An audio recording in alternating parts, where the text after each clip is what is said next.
गणनायकाय गणदैवताय गणाध्यक्षाय धीमहि गुणशरीराय गुणवन्दिताय गुणेशानाय धीमहि गुणाधीताय गुणाधीशाय गुणप्रविष्टाय धीमहि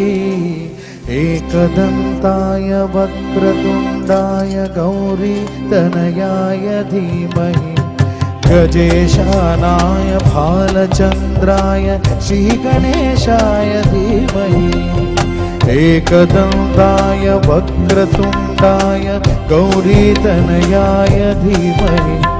गजेशानाय भालचन्द्राय श्रीगणेशाय धीमहि